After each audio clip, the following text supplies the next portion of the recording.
자, 은혜 받으실 하나님 말씀은 룻기 1장 1절로 5절까지 하나님 말씀입니다.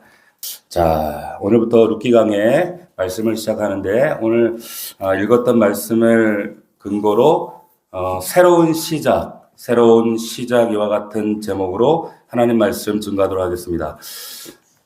자, 여기를 주목하시고, 자, 여러분, 성경 66권 중에 여자가 주인공의 책이 딱 두 권이 있습니다. 아시나요? 그렇죠.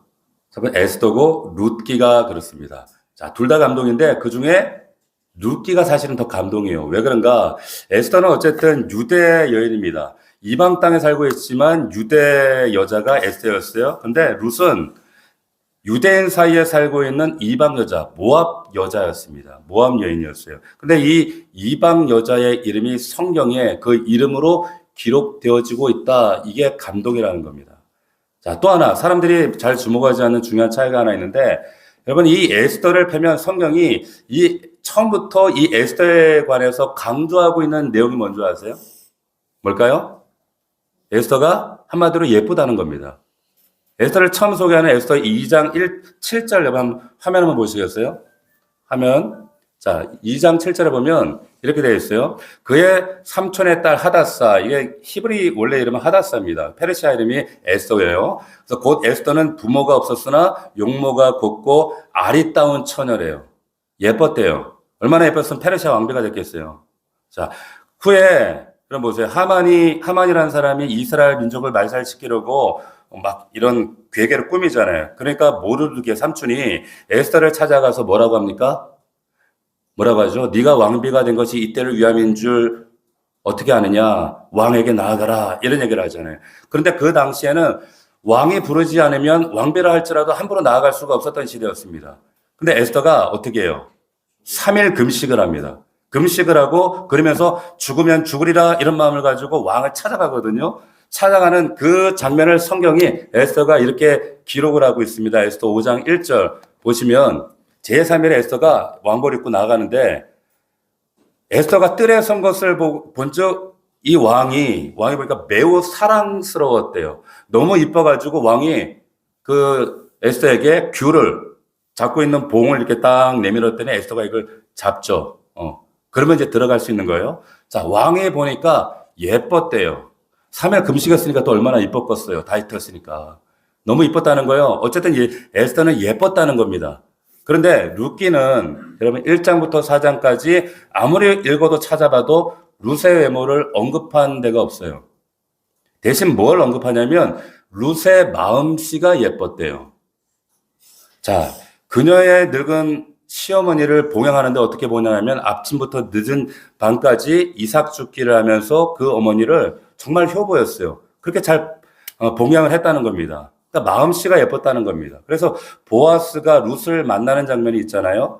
그 장면에 보아스가 룻을 보고 예뻐서 한눈에 반했다 이런 언급이 전혀 없습니다. 없는데 보아스가 대신에 이런 얘기를 해요. 우리 한 장 성경 룻기 2장으로 한번 넘어가 보세요. 넘어가 보시면 보아스가 룻을 만났을 때 뭐라고 하는가 하면 이렇게 하죠. 2장 11절 보아스가 그에게 대답하이르되 내 남편이 죽은 후로 내가 시어머니에게 행한 모든 것 네가 곡을 떠나서 여기 백성에게 온 일이 내게 소문에 들렸다 이런 얘기를 하는 거예요. 무슨 말이냐? 네가 그동안 한 일 내가 다 들었다. 너 시어머니한테 그렇게 잘했다며? 너 효보라며? 알았다는 거예요. 보아스의 귀에 소문이 무슨 소문이 들렸냐면 룻의 마음씨가 착한 여인이라는 이야기를 들은 겁니다. 자, 룻기가 끝나면 여러분 등장하는 게 사무엘상인데 여러분 사무엘상에 보면 아주 유명한 말씀이 있죠. 뭐냐? 하나님은 사람의 용모와 신장을 보지 않는다. 이런 말씀이 있어요. 내가 보는 것은 사람과 같지 아니하니 사람은 외모를 보거니와 나 여호와는 중심을 보느니라. 이렇게 말씀하셨어요. 룻이 그런 사람이었어요. 마음씨가 예쁜 사람이었어요. 하나님 보실 때. 자, 이 에스더는 예뻤어요. 외모가 출중했습니다. 그런데 룻은 이방 여인인데다가 외모에 대한 언급이 전혀 없어요. 예쁘지 않았던 것 같아요. 그런데 마음이 이뻤던 여인입니다. 근데 흥미로운 사실이 뭐냐면 여러분 유대인들에게 이스라엘 사람들에게 현숙한 여인의 대명사가 누구냐 이렇게 물으면 누구라고 대답할까요? 누구? 에스더? 아니 룻입니다. 룻이에요. 왜 그런가? 이건 저의 얘기가 아니라 우리가 읽는 그 성경 한글에는 룻기의 배치가 어떻게 되어 있습니까? 사사기 다음에 룻기가 이렇게 나오잖아요. 그런데 히브리 성경에는 원래 이 룻기의 배치가 좀 달라요. 어떻게 되는가? 잠언 다음에 룻기가 나옵니다. 이게 무슨 말이냐면 여러분 잠언이 31장으로 되는데 31장 마지막에 온갖 그 금언들 격언들을 한 다음에 마지막에 무슨 이야기로 끝나는가 하면 현숙한 여인의 얘기를 합니다. 자, 한번 화면 보시면 이런 얘기로 끝나요. 한번 읽어볼까요? 시작. 누가 현숙한 여인을 찾아오겠느냐? 그의 값은 진주보다 더하니라. 이렇게 끝나는 겁니다. 이런 말로 끝나고 그 다음 만나는 책이 뭐다? 룻기예요. 그러니까 이스라엘 사람들은 그래서 현숙한 여인의 대명사 그러면 룻이구나 이렇게 자연스럽게 받아들인 거예요. 그러니까 혈통적으로 유대인도 아니고 외모가 그렇게 출중한 것도 아닌데 우리가 읽고 있는 이 성경에 이방 여자의 이름이 딱 들어가 있다.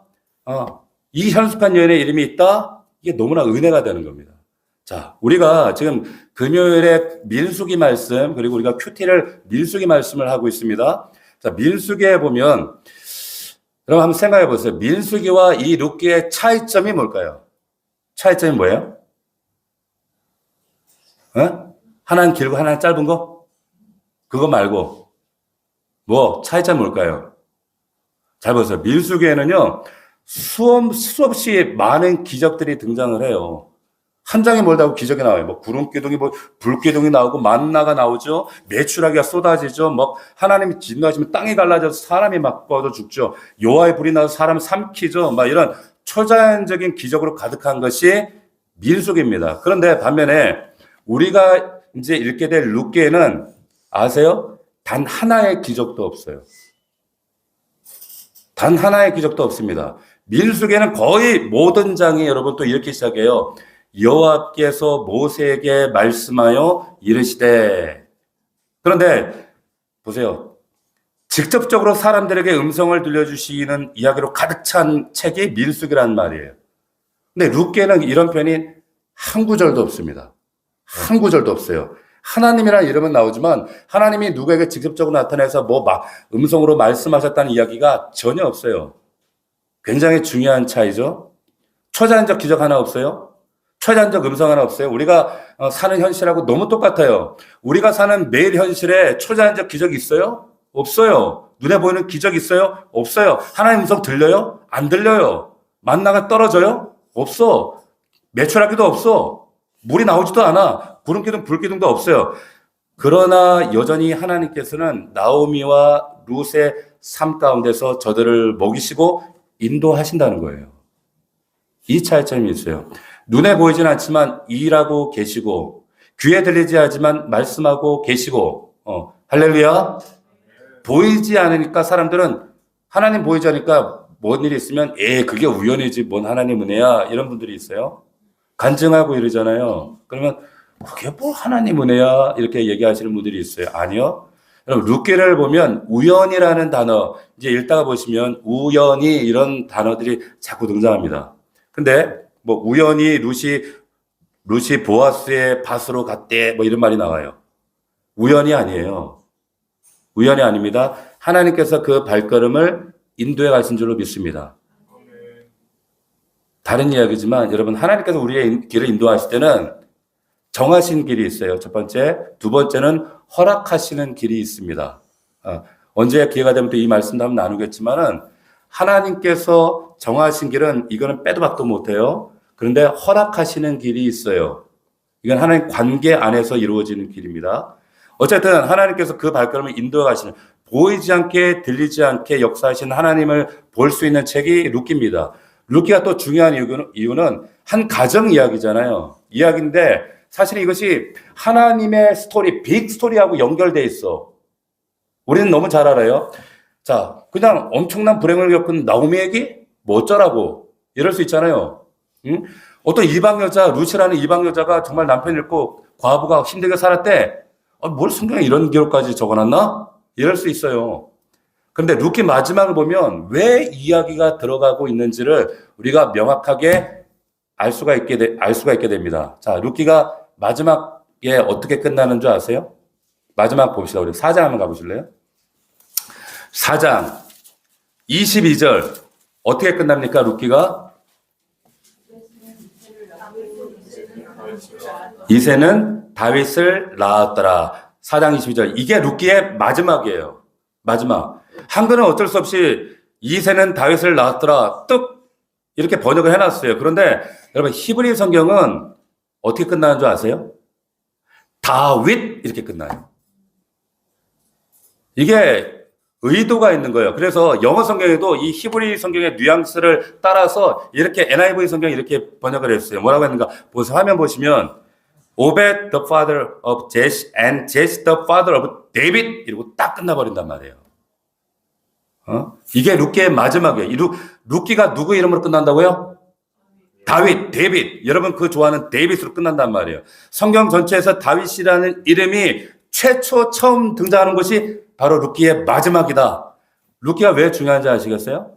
이스라엘 백성들이 그토록 사랑에 맞지 않는 그 사람, 우리 조상 데이빗, 다윗이 설명되는 것이 룻기이기 때문이에요. 자, 더 중요한 사실이 있습니다. 다윗이 누구와 연결돼요? 궁극적으로 예수 그리스도와 연결되는 거예요. 예수 그리스도가 오시는 통로가 되어진다는 거예요. 그래서 마태복음 1장을 보면 다윗을 통하여 하나님의 아들인 예수 그리스도가 이 땅에 온다는 것을 말씀하고 있어요. 족보에. 그래서 거기에 당당히 룻이라는 이방 여인이 유대인의 족보의 이름으로 딱 박혀요. 할렐루야. 거기에 룻의 이름이 딱 쓰면 다윗의 이름이 딱 등장하는 거예요. 여러분 성경에 최대 관심사가 뭔지 아세요? 최대 관심사가 뭐냐면 창세기 3장 15절 우리 화면 한번 보십시오. 자, 이런 말씀, 이 말씀이 있어요. 이것이 원복임이라고 하는 말씀이에요. 우리 한 목소리로 화면 보시고 읽어보겠습니다. 시작. 내가 너로 여자와 원수가 되게 하고 내 후손도 여자의 후손과 원수가 되게 하리니 여자의 후손은 내 머리를 상하게 할 것이요 너는 그의 발뒤를 상하게 할 것이라. 할렐루야. 자, 보세요. 하나님께서 사탄에게 이렇게 말씀하신 거예요. 내가 하나님이 너로 여자와 원수가 되게 하고 내 후손도 여자의 후손도 후손들이 아니에요. 히브리 성경에 보면 단수입니다. 제라라고 하는 단수예요. 그 여자의 후손이 원수가 되게 하리니 그 여자의 후손이 너의 머리를 상하게 한다. 사탄을 상하게 한대. 근데 사탄은 그 발 뒤꿈치를 조금 상하게 한대. 자, 이걸 신학적으로 뭐라고 하냐면 원복음 프로토가스펠이라고 이렇게 얘기해요. 여러분 기억하십시오. 자, 그런데 이후로 성경의 모든 관심은 도대체 이 여인의 후손이 어떤 통로로 이 땅에 오느냐는 거예요. 어떤 통로로? 여러분 성경에 족보가 많이 나오거든요. 우리 지금 어성경을 하고 있는데 족보 이야기를 합니다. 그 처음에 시작과 아버지와 아들 세대 새로운 이야기로 시작되어지는데 근데 이 재미없는 족보가 성경에 왜 이렇게 많을까요? 왜 이렇게 많아요? 이 여인의 후손이 도대체 어떤 통로로 오느냐 그걸 추적하는 거예요. 도대체 어떤 통로냐? 여러분 보세요. 아브라함이 100세까지 되도록 애가 없어요. 애가 없어. 그게 우리하고 뭔 상관이 있어요? 그런데 마태복음 1장을 딱 봤더니 아브라함과 다윗의 자손 예수 그리스도의 족보다 얘기를 하는 거예요. 자, 아브라함이 중요한 이유는 그 통로로 예수님이 오시기 때문이에요. 아브라함이 이삭 낳은 게 그게 뭘 중요한 얘기예요? 그때 중요하다는 거예요. 아브라함이 이삭을 낳아요. 이삭이 리브가 결혼했는데 뱃속에 뭐가 왔어요? 쌍둥이가 임신됐어요. 그죠? 그럼 창세기 25장에 보면 되게 재밌는 이야기가 나와요. 어떤 얘기인가 하면 뱃속에서 이 쌍둥이가 싸웠대. 지들끼리 치고받고 엄마 뱃속에서 싸웠대. 왜 싸웠을까요? 왜 싸웠어요? 단서가 뭐냐면 여러분 누가 먼저 나왔어요? 에서가 먼저 나왔어요. 에서가 먼저 나왔는데 늦게 나오는 동생이 진짜 자기는 마치 억울해 미치겠다는 듯이 형 발목아지를 딱 잡고 따라 나오잖아요. 이게 말이 됩니까? 쌍둥이 우리 교회 쌍둥이 있나? 쌍둥이 자기 쌍둥이 신부 발목아지를 잡고 나왔대. 예? 그러니까 애가 내가 늦게 나가니까 너무 억울해서 미치겠다는 듯이 그래서 발목아지를 딱 잡고 나온 거예요. 왜 싸웠어요? 뱃속에서 알았어요. 왜? 쌍둥이지만 둘 중에 먼저 나가는 사람이 여인의 후손으로 오는 그 메시아의 통로가 된다는 걸 알았어요. 그래서 잡은 거예요. 이해가 되세요? 자, 누가 이겼어요? 에서가 이겨서 에서가 먼저 나왔잖아요. 그러면은 마태복음이 원래 이렇게 돼야 돼. 족보가 아브라함이 이삭을 낳고 이삭은 에서를 낳고 이렇게 돼야 되잖아요. 근데 바뀌어버렸어요. 어떻게 바뀌었어요? 야곱으로 바뀌잖아요. 왜 그랬어요? 그 이유를 설명한 게 창세기고 히브리서 보면은 그 설명, 왜 바뀌었는지를 설명하는 게 나와요. 자, 그게 뭡니까? 팥죽 사건이에요.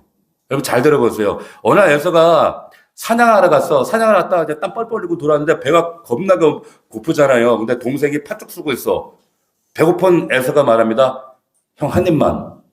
꼭 이렇게 야식 먹을 때 이런 사람 있잖아. 한 입만 하는 사람. 응? 근데 동생이 또 치사하게 뭐라 그래요? 줄 테니까 나한테 형이라고 불러. 그럼 줄게. 이런 거야. 치사한 놈, 나쁜 놈. 꼭 이런다고. 근데 이놈이 나더라고. 나도 어릴 때 그랬거든. 우리 누님이 있어요. 지금 선교사님인데 우리 누님 맨날 밖에 나갔다 들어오면 내가 이제 혼자 먹으려고 너구리 끓여가지고 딱 이제 먹으려면 우리 누나 한 입만 이런다고. 그럼 또 치사하게. 그럼 나 오빠라고 불러봐. 이러거든. 나쁜 놈이죠. 치사하잖아요. 근데 성경은 이 야곱을 치사하다고 언급하지 않습니다. 언급하지 않아요. 오히려 히브리서에 이 사건을 두고 뭐라고 얘기하냐면 히브리서 12장 6절에 팥죽 한 그릇에 장자의 명분을 판 에서는 망령된 자다라고 아주 평가절하 비난해버려요. 자, 이해가 안 되잖아. 아니, 그거 팥죽을 얻어먹겠다고 한 거, 그거 뭐 그렇게 잘못했어? 이해가 안 돼. 창세기만 보면 납득이 안 된단 말이에요. 그게 왜 망령된 행동인지. 여러분, 잘 들으세요. 망령된 행동은 아무거나 하는 게 아니에요. 불현듯 나오는 거예요. 보세요. 마태복음 펴면 이게 이해가 돼요. 아브라함은 이삭을 낳고 이삭은 에서가 아니라 야곱을 낳고 이게 바뀌어버리는 거예요. 망령된 행동을 한 거죠. 왜? 예수가 오는 통로인 장자권을 겨우 그깟 팥죽 하나로 바꿔버렸다는 거예요. 망령되다는 거예요. 이해가 되세요? 여러분, 눈앞에 보이는 팥죽 때문에 하나님 은혜를 발로 차면 안 돼요. 할렐루야. 자, 야곱이 아들이 12명이나 돼요. 근데 그 12명의 아들 가운데 첫째 아들이 원래 누굽니까? 복받고 태어난 장남이 누구였죠? 처음 들으시나요? 루벤이잖아. 루벤 맞아요? 자, 루벤인데 창세기 35장 보면 참 기가 막힌 얘기가 나요. 이 루벤이 자기 작은 엄마하고 아버지의 첩하고 어떻게 해요? 간통하는 이런 진짜 민망한 이야기가 나옵니다. 나 어렸을 때 성경 보면서 성경이 왜 이렇게 진짜 이 더러운 얘기를 이렇게 충격이었어. 이런 거 좀 빼면 안 돼요? 못 알아놓지? 근데 왜 있는 줄 아세요? 그 이야기가? 창세기 49장 가면 야곱이 성령의 감동으로 아들들을 저들의 운명을 예언하는 그런 장면이 나오는데 이런 얘기를 합니다. 루벤을 향해서 루벤아, 너는 내 기력의 시약이지만 탁월하지 못할 것은 네가 내 침상을 더럽혔기 때문이다. 너 탈락이다 그 말이에요.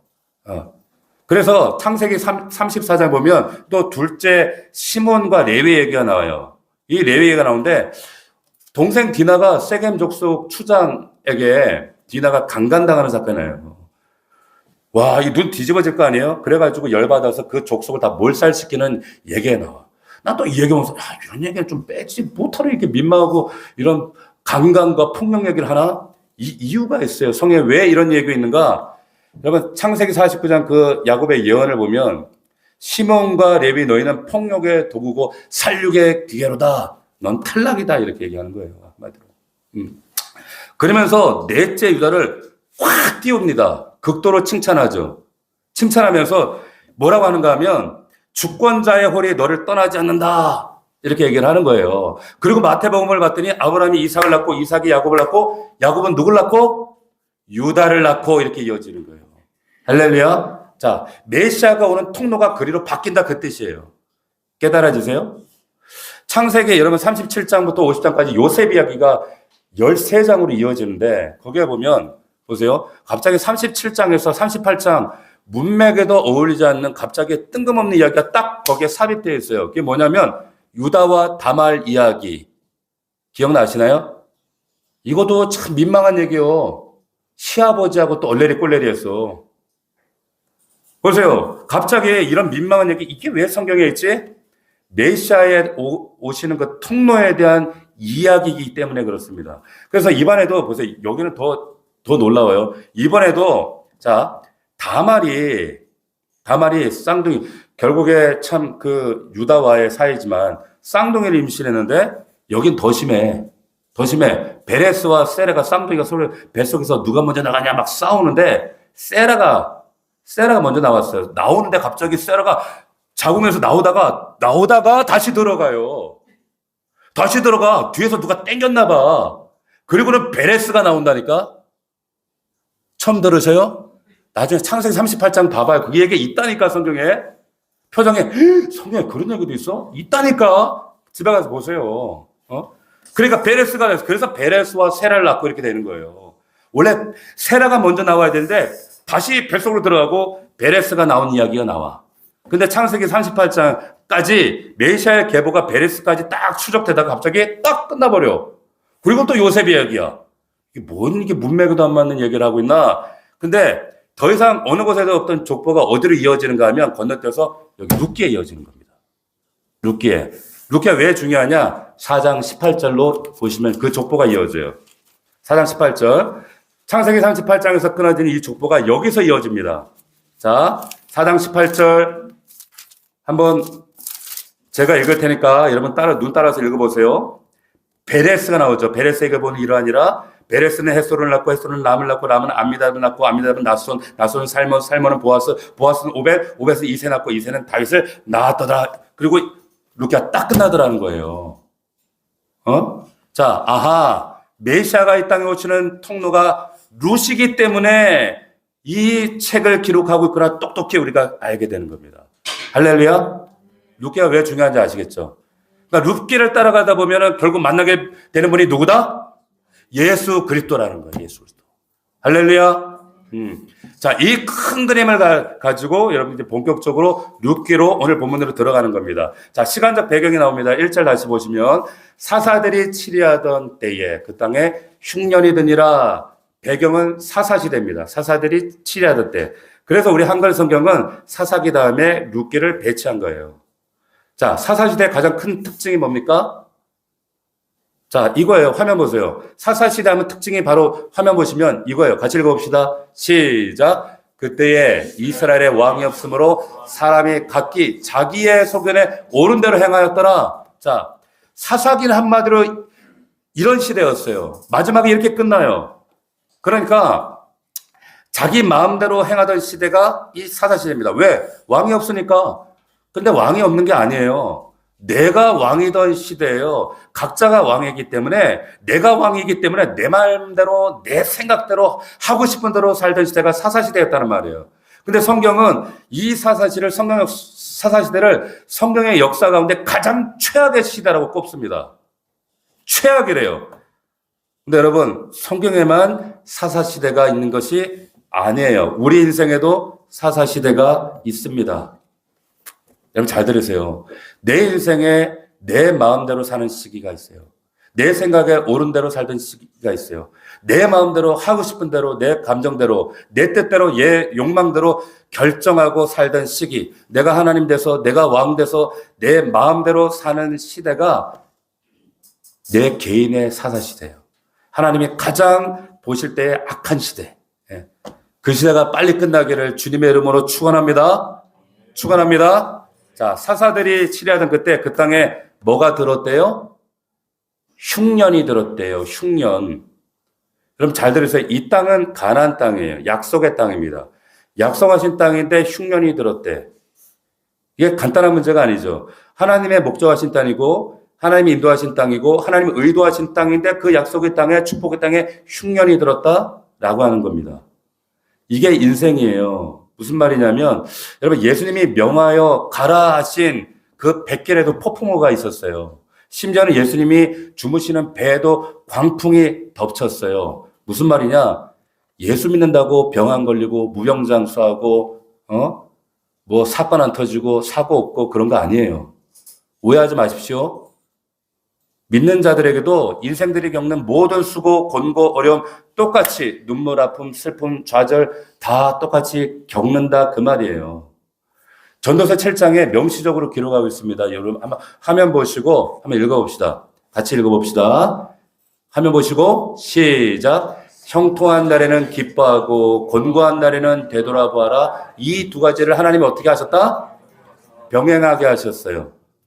인생에게 여러분들에게 복만 받아라, 행복해라, 너희들 모든 뭐 사건 사고 고통사고 다 비껴가고 병도 걸리지만 그런 적 없어요. 착각하지 마십시오. 우리 인생에 하나님 형통한 날 주셨어요. 곤고한 날 주셨어요. 이걸 경험하여 주신다는 거예요. 왜? 그게 정상이기 때문에. 예? 그래서 장래를 우리에게 알지 못하게, 그래야 하나님을 의지하니까, 신뢰하니까. 약속의 땅임에도 불구하고 흉년 들었다니까. 흉년 들었다니까. 근데 문제는 여러분 흉년 자체가 아니라, 흉년의 문제가 아니라 그 흉년을 대하는 성도의 자세가 뭐냐라고 하는 거예요. 흉년의 문제가 아니라 그 흉년을 대하는 너희들의 처세가, 태도가 하나님 앞에 어떠하냐, 하나님 그거를 저울질하시는 겁니다. 자, 여기 이 말씀을 여러분 잘 주목하셔야 돼요. 그래서 자, 또 여기 주인공이 이제 엘리멜렉 가문의 사람들이죠. 엘리멜렉. 엘 그러면 하나님, 멜렉 이러면 왕 이런 뜻입니다. 그러니까 엘리멜렉 이름 뭐냐? 뜻이 뭐예요? 하나님은 나의 왕입니다 이거예요. 하나님은 나의 왕이다. 얼마나 하나님만 나의 왕이다 그랬는데 얼마나 그렇다고 진짜 괜찮은 이름이에요.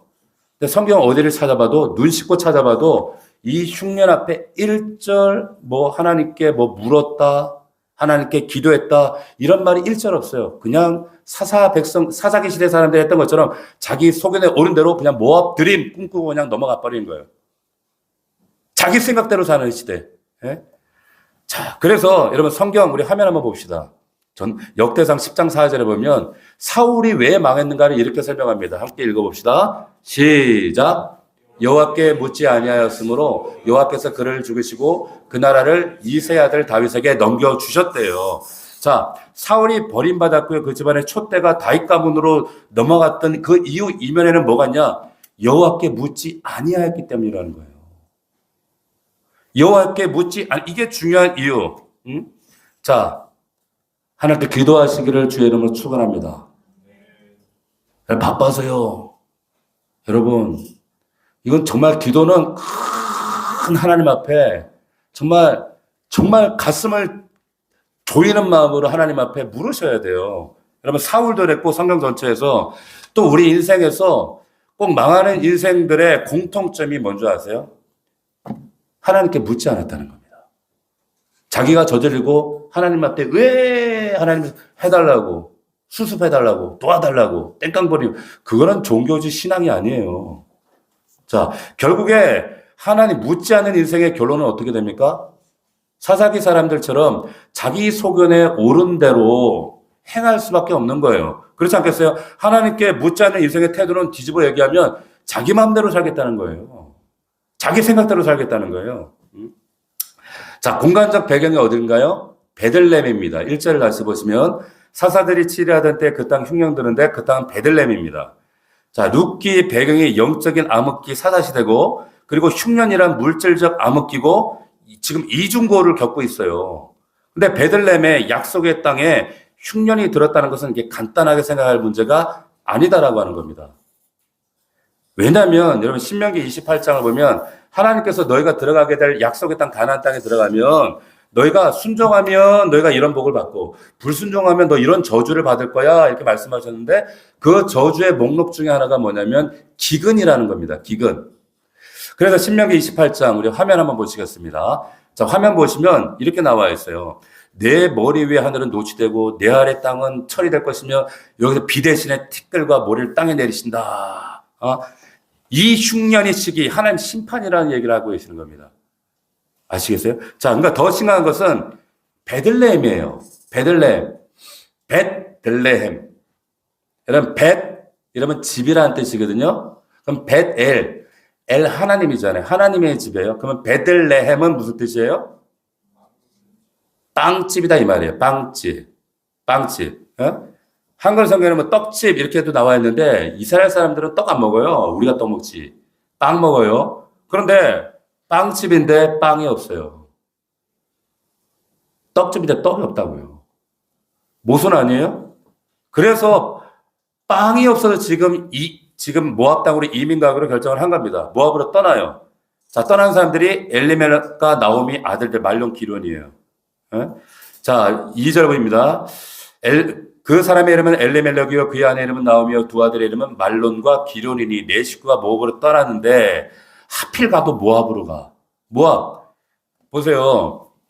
이 엘리멜렉이 사사시대 사람들이 행하던 짓하고 똑같은 짓을 하는 거예요. 그냥 자기 소견에 옳은 대로 그냥 결정하고 그냥 갚아버리는 거야. 물어야 되는데 하나님 나 먹고 살기 힘든데 어떻게 해야 돼요? 물어야 되잖아요. 엘리멜렉이 이름 뜻이 하나님이 나의 왕이시다 그랬잖아요. 하나님이 나의 왕이신데 하나님께 묻지 않아요. 자기가 왕 돼서 자기 생각대로 하고 싶은 대로 그냥 지가 결정해 버린 겁니다. 베들레헴이 빵집인데 빵이 없어. 엘리멜렉 하나님은 왕이시다고 하는데 지가 왕 돼서 지가 마음대로 하고 사는 거예요. 모선 아니에요. 그러니까 지 마음대로. 그러니까 베들레헴이든 엘리멜렉이든 이름값을 못하는 겁니다. 이름값을 못해. 여러분 우리 시대도 똑같아요. 우리가 그럴 수 있습니다. 이름뿐인 교회가 많아요. 여러분 이름뿐인 그리스도인들이 많아요. 여러분 그리스도인이 무슨 뜻이에요? 그리스도인이? 우리 그리스도인이잖아요. 그죠? 그리스도인이 뭡니까? 예? 그리스도의 사람이라 이 뜻이에요. 예수쟁이다 그 뜻입니다. 그런데 이름뿐인 그리스도인들이 많아요. 이름뿐인 집사들이 많아요. 회개하셔야 돼요. 요나서 보면은 굉장히 재밌는 장면 나옵니다. 거기 보면 요나가 하나님 니느웨로 가라는데 안 가고 어디로 갔어요? 다시 해서 스페인으로 갑니다. 그럼 그 도망가는 배 풍랑이 임해요. 요나가 자고 있어. 그 풍랑 중에 잠을 자. 그건 잘라고 잔 게 아니라 그냥 하나님 피하고 억지로 그냥 사람의 무기력해서 오는 잠이 있어요. 영적인 잠이에요. 사람들이 조금 이 풍랑에 저 디비자고 있네? 깨우잖아요. 깨워가지고 묻는 거예요. 야, 너 도대체 정체가 뭐야? 이래 물을 때 요나가 사람들에게 그 뱃사람들에게 하는 대답이 있습니다. 화면 보시면 한번 읽어봅시다. 시작. 그가 대답하되 나는 히브리 사람이요 바다와 육지를 신 하늘의 하나님 여호와를 나는 하나님 여호와를 경외하는 자다. 근데 지금 뭐 하고 있는 줄 아세요? 자기가 여호와 얼굴을 피하고 도망가고 있대. 납득이 돼요? 자기는 하나님 경외하는 사람이래. 근데 지금 뭐 하고 있어요? 근데 하나님 피해서 도망가고 있대. 모순이에요. 빵집에 빵이 없는 게 모순이고 엘리멜렉 하나님이 왕이라고 하면서도 지가 왕 되는 게 모순이고 나는 하나님을 경외합니다 하면서 하나님 피해서 눈 피해서 살아가는 게 모순이다 이 말이에요. 이게 우리의 모습일지 모른다라고 하는 겁니다. 깨닫기를 바랍니다. 할렐루야. 여러분 떠나도 왜 또 모압이란 말이에요. 왜 엘리멜렉이 모압으로 떠나는가? 여러분 모압이라는 나라 아시지만 근친상간으로 만들어진 나라잖아요. 얼마나 저주받은 족속입니다. 그리고 이 족속들은 금오스 신을 섬기는데 자기 자녀를 이게 신에게 바치는 진짜 무서운 종교예요. 근데 그 땅에 가서 살면, 이주에서 살면 행복할까요? 아니죠. 또 다른 싸움을 해야 돼요. 베들레헴에서는 자녀들 먹이고 살려려고 아등바등하면서 싸우는데 이주에서 이동하면 다른 데로 옮겨가면 모압에서는 신앙을 가지고 아등바등 진짜 피 터지는 싸움을 해야 되는 겁니다. 예? 새로운 싸움 기다리고 있어요. 그러면 사는 것을 바꾼다고 싸움 끝나지 않아요. 새로운 싸움이 있어요. 근데 그 싸움이 더 질겨요. 더 무섭습니다. 육체의 기근으로부터 아들을 지키는 것도 어려운데 여러분 영적인 기근으로부터 내 자녀를 영혼을 지키는 거 이게 얼마나 어려운 줄 아세요? 너무너무 어려운 거예요. 그래서 우리가 기도하셔야 되는 거예요.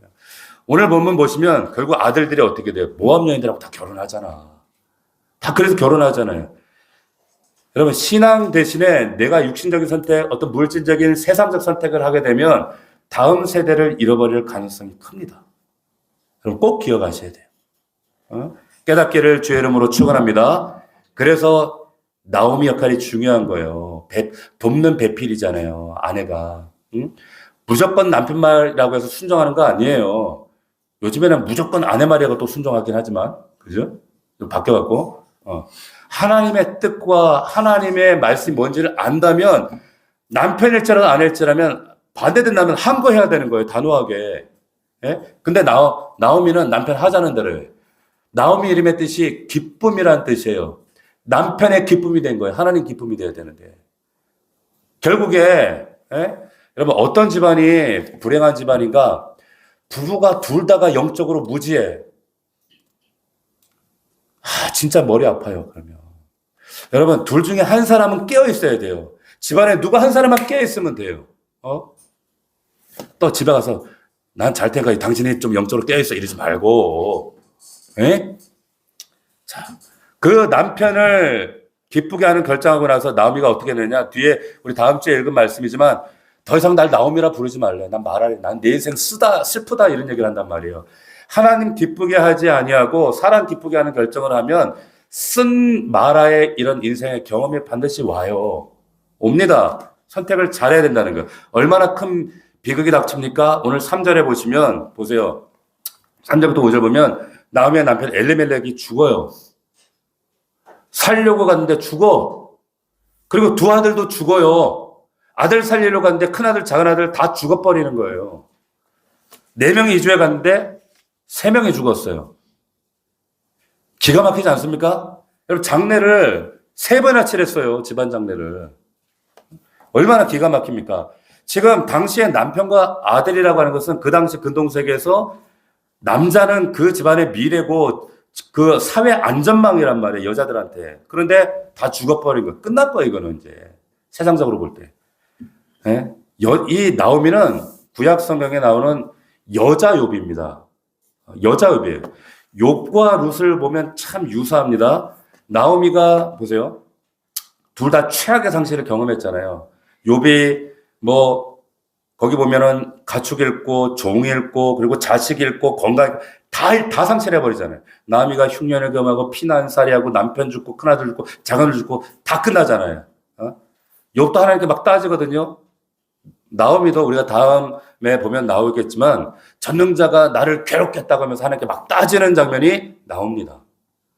참 비슷해요. 내가 어떻게 이런 선택해가지고 내가 여기까지 와서 이런 생고생 죽을 고생하는가. 지가 선택했잖아요. 지가. 묻지 않고 떠난 이동이지만 근데 그 땅에서 그 고난 가운데 하나님 얼마나 탄식의 질문을 던졌겠어요. 여러분 생각해 보세요. 처음에는 원망과 탄식과 막 회한의 질문이 욥처럼 막 하나님께 막 폭발했을 거예요. 막 이런 질문이었을 거예요. 하나님, 애당초 내가 기근 때문에 그 베들레헴 떠난 것이 사실 내가 좋아서입니까? 먹고 살려고 한 거 아닙니까? 이게 꼭 그렇게 잘못된 결정이었습니까? 하나님, 내가 하나님 버린 결정이었어요. 그거 아니잖아요. 왜 우리 남편을 그렇게 이른 나이에 하나님 데려가셔야 했습니까? 꼭 그러셔야만 했습니까? 우리 두 아들 그 젊은 나이에 왜 말년 기련을 그 젊은 나이에 데려가셔야 했어요? 왜 꼭 그러셔야만 했어요? 이제 20살도 안 된 이 며느리들, 이 과부들 만들어 놓고 하나님 그 두 아들 데려가셔야, 그래 속 시원하셨어요? 이미 나서 이 땅에서 하나님 나 어떻게 살아가야 됩니까? 그래도 내가 하나님 믿는데 제 인생 돌보시는 건 맞아요? 하나님 선하시다며요. 하나님 살아계시다면서 왜 나 정말 나와 함께 하시는 거 맞아요? 막 따진단 말이에요. 그럴 수 있잖아요. 우리 그럴 때 있잖아요. 하나님 앞에 이게 항변했던 이 나오미의 항변, 룻의 항변에 하나님이 룻기에 보면은 답변을 하시나요? 답이 있어요? 답이 안 나와요. 한 말씀도 안 하십니다. 주신 답이 없어요. 그런데 시편 73편에 보면은 이런 유사한 탄식이 나오고 하나님의 명쾌한 답이 나와요. 여러분 73편 한번 찾아보시겠습니다. 자, 결론의 말씀이기도 한데 시편 73편을 보면 여러분 놀라운 말씀이 나오죠. 여기에 보면 어떤 이야기가 나오냐면 여러분 아삽이라는 사람, 얼마 전에도 제가 이 말씀 한번 나눈 적이 있죠. 73편 구약 854편에 있는 73편 2절에 보면 나는 거의 넘어질 뻔했다는 거예요.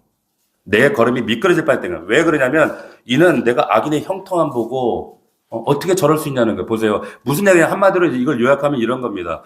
하나님, 내 인생은 이렇게 구질구질하고 내 인생은 이렇게 되는 게 없고 되는 게 하나도 없고 그리고 이렇게 내 인생 고단하고 피곤하고 힘든데, 그런데 하나님 경외하지도 않고 하나님 믿지도 않고 인정하지도 않는 저 악한 인간들은 왜 저렇게 건강하고, 왜 하느님보다 저렇게 돈도 잘 벌고 잘 되고 잘 나가고 자식들에게 물려줄 재산도 많고 그리고 왜 저런 사람이 저렇게 죽을 때도 편안합니까?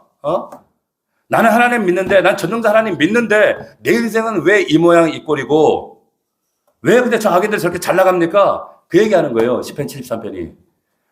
근데 나중에 이 시편 기자가 말미에 뭐라고 결론을 고백하는 줄 아세요? 그 말씀이 시편 73편 17절입니다. 한번 그걸 찾아봅시다. 같이 읽겠습니다. 한 목소리로 시작. 하나님의 성소에 들어갈 때야 그들의 종말을 내가 깨달았나이다. 아멘. 자, 이 말은 이 사람이 성전에 가서 기도할 때 깨달았다 이 말이 아니라 사실은 하나님을 마지막 때 정말 종국에 만나게 됐을 때 하나님께 뵙게 될 때 어쩌면 우리 인생에서 하나님을 만나 뵙게 될 때가 예외 없이 우리 모두에게 다 옵니다. 그때 우리의 인생의 마지막을 다 마치고 종교라는 비로소 그 마지막 순간에 비로소 악인들의 진짜 마지막에 좋지 못한 아름답지 못한 종말을 깨닫게 됐다는 거예요. 확연하게 알게 되는 그때가 온다는 겁니다. 그래서 고린도서 13장에도 그날에는 희미하게 보던 것이 완전히 알게 되어지는 날이 온다고 말씀하시는 거예요. 우리가 알고 있는 탄식과 궁금증과 질문과 이 세상에 알 수 없는 모든 하나님에 대한 질문을 명쾌하게 알게 되는 그날이 반드시 우리에게 있다고 하는 겁니다. 할렐루야. 자, 보세요. 근데 오늘 본문에 하나님이 사실은 대답을 안 하신 게 아니에요.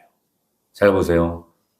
오늘 말씀에 답이 없는 줄 알았는데 희미한 하나님 대답이 보여집니다. 우리 6절 우리가 읽지 않았는데 6절 한번 보시겠습니까? 우리 룻기 1장 6절을 다시 한번 보시면 같이 한번 읽어보겠습니다. 시작.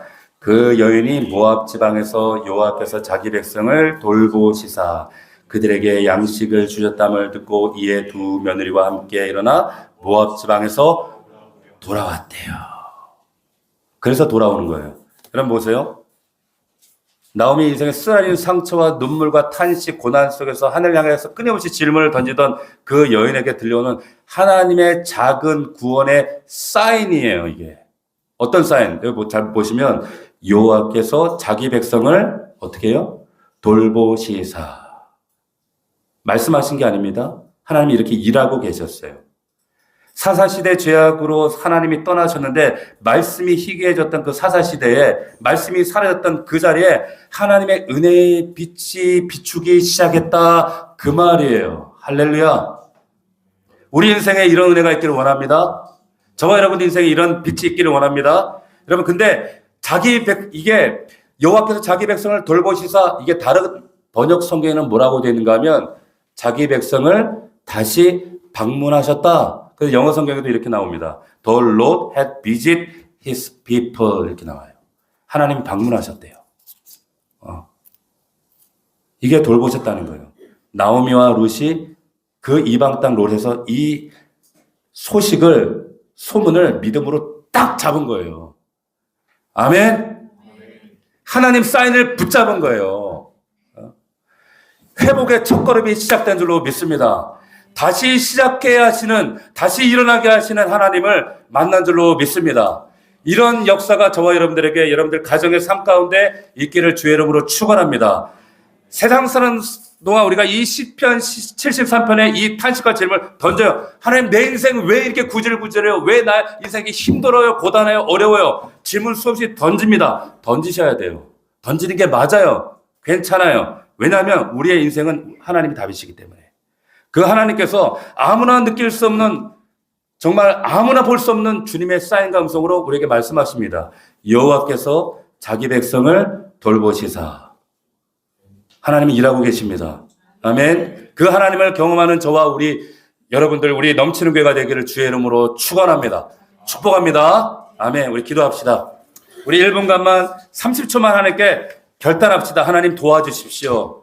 하나님 우리 인생 가운데 역사해 주셔서 하나님 우리 인생에 정말로 있어서는 안 되는 우리의 삶에 흉년이 있다 할지라도 자기 소견에 옳은 대로 행하지 않게 도와주십시고 하나님 앞에 묻고 하나님께 의중을 물으며 나아갈 수 있도록 도와주십시고 하나님의 은혜 구하는 우리 넘치는 교회가 되게 하여 주시옵소서. 하나님 답 없는 인생 같지만 시편 기자처럼 하나님께 탄식과 질문을 던져드릴 때 하나님께서는 말씀하십니다. 마지막 때를 보게 하십니다. 깨닫게 하셨습니다. 하나님께서는 여호와께서 자기 백성을 돌보시사 방문하셨습니다. 여러분, 말씀 붙들고 선포하셔야 됩니다. 자기 영혼을 향해서, 가정을 향해서 선포하실 때에 하나님의 역사가 일하실 줄로 믿습니다. 기도하시겠습니다. 살아계신 아버지 하나님, 감사합니다. 아버지 하나님, 오늘 우리 주께 원하신 이 약속의 말씀을 통하여 우리 넘치는 게 모든 사랑하는 성도들에게 여호와께서 자기 백성을 돌보시사 다시 회복되어지고 다시 시작하는 하나님의 놀라운 약속의 역사가 있게 하여 주시옵소서. 하나님, 때론 탄식과 눈물과 아픔과 고난 가운데 내 인생에 아버지 하나님 흉년 같은 빵집의 빵이 사라지는 아버지 하나님, 하나님의 인도하심이 사라져버리는 우리의 막막한 인생 가운데 그러나 하나님 반드시 일하고 계심을 믿습니다. 하나님 역사하여 주시옵소서. 우리의 믿음 없음을 역사하여 주시옵소서. 세상 것 좋아서 사사시대 사람들처럼 자기 소견에 옳은 대로, 자기 마음대로, 자기 생각대로 하나님의 행하는 자들이 되지 않도록 도우시고 하나님을 왕으로 섬기며 인정하는 우리 믿음의 종들 되게 하여 주시옵소서. 역사하여 주옵소서.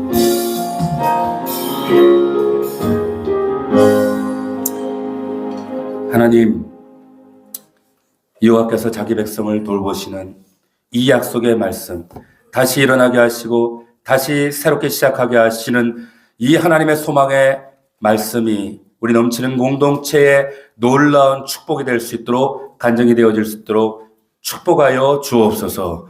감사드렸고 예수 그리스도의 이름으로 축복 기도 올려옵나이다. 아멘.